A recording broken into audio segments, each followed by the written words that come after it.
Okay, welcome back. Let me quickly introduce my partner that starts off the show with me this lovely Thursday evening. It gives me pleasure to welcome Toyin back. But what a time to welcome you back.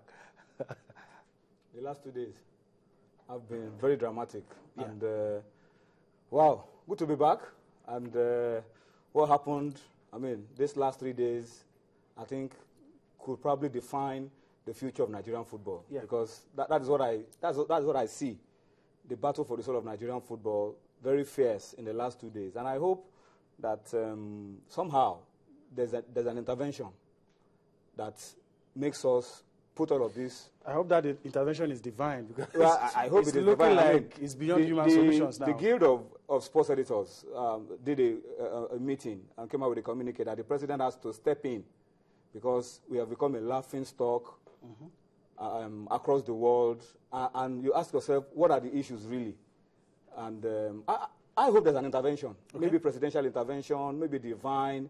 Both. Or a combination of the two to make us just move in the right direction. Because the way things are at the moment, we're moving nowhere. We are not even going forward, we're going backwards. All right. Okay. All right. Well, we put a lot of updates together to fill you in or bring you up to speed with what has been happening on the domestic scene. And I'm very sure it's going to come up on your screen.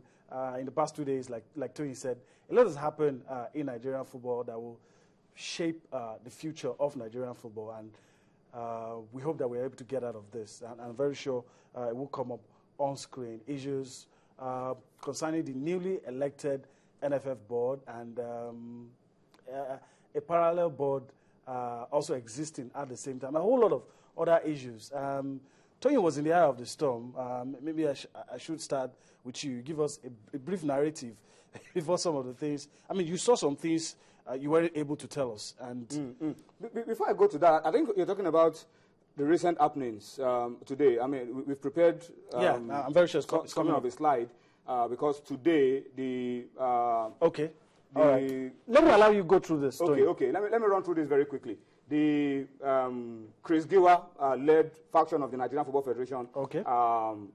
Yesterday had a meeting, met with secretarial staff. I was there in Abuja. I saw everything. I went there to see a few things for myself. So they had a meeting with the board members had a meeting. Giwa met with the staff and promised that there was going to be a turnaround for football and all of that.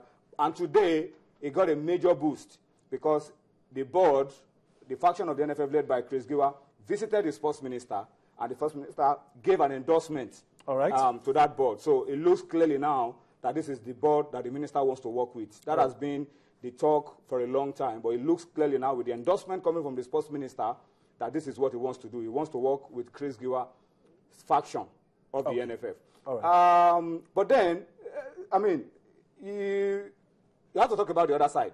Of course. The other side, which is the Congress-led faction, which is the one that had their meeting late after the Chida Hotel meeting. There's a Chida Congress, there's the Bentley Congress. The Bentley Congress where 40 out of the 44 Congress members were present, are going ahead. Today, actually, they inaugurated the newly constituted electoral committee, and they are planning that, as agreed at their Congress, they will be going for elections on September 4. So Chris Giwa is getting minister's endorsement. This other group are also still doing their own work and saying that by the side that they are still going to do their own election on the 4th of September. Okay. But this one will worry us. This is a twist to it. Okay.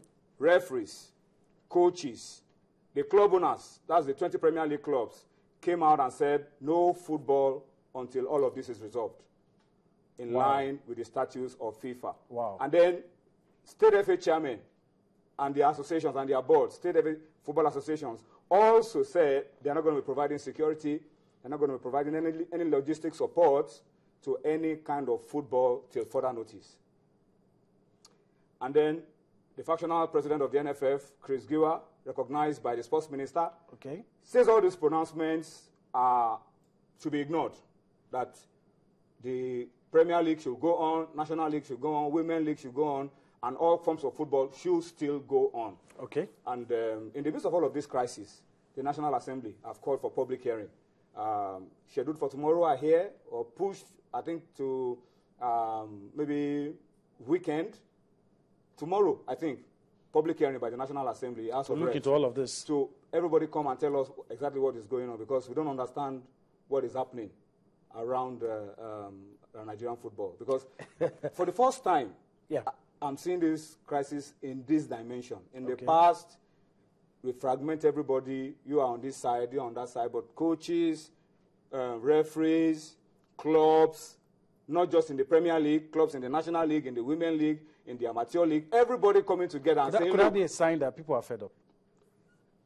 Well, I think maybe a sign that, look, we are insisting that we must do things the way football must be run in line with the statutes that they believe is what FIFA has approved. So, on one side, you have the Giwa-led faction and the sports minister. On the other side, you have every other person that is involved in football, apart from that Giwa-led faction and the sports minister. So it's a massive battle currently going on. And the key actors in the middle, not knowing which side of the divide you are on. Okay. All right. So the battle for the soul of Nigerian football, really. Okay, let's talk about, you talk about Chida, you talk about Bentley Congress. I mean... Yeah, Tunde was asking a very important question yesterday while I was on the line from Abuja. The Chida Congress said they had 29 people and they formed a quorum to go ahead with their elections. The Bentley Congress said they had 40 out of the 44. Okay. So who do we believe? That's a different. That's an interesting situation. But the fact of the case is, some of those who were at the Chida Congress, after they had realized what was going on, because it was supposed to be a General Assembly, and then suddenly elections came up. Okay. And then the General Secretary left with the secretarial staff. They also maybe made their way and said, look. Some have suggested to him that both sides present a list of delegates, and maybe from there we can know who was here at one point and who are the people that should be here, if they are the right ones, for us to know which of these would stand. The Bentley group, had, signatures of the FA chairman, the 40 people that signed. The Chida group, the minister came in at some point. You may not be able to get documents for that one because the general secretary left. Okay. Some of the secretarial staff followed him, and they are the ones usually who provide details of accredited members, delegates, and all of that. So you may be able to get that of the Bentley, but you may not really. I think, these are the pictures of the Bentley. Okay. This is the picture. This is the picture of the Bentley. This is the Bentley Congress. All right. And to be fair and objective and truthful, they are recognized chairmen of State Football Association. This is the Bentley. Amandio Chegbulam, Taiwo Ogunjobi. Recognizable faces. State FA chairman. This is the Bentley Congress that you are seeing on your screen. And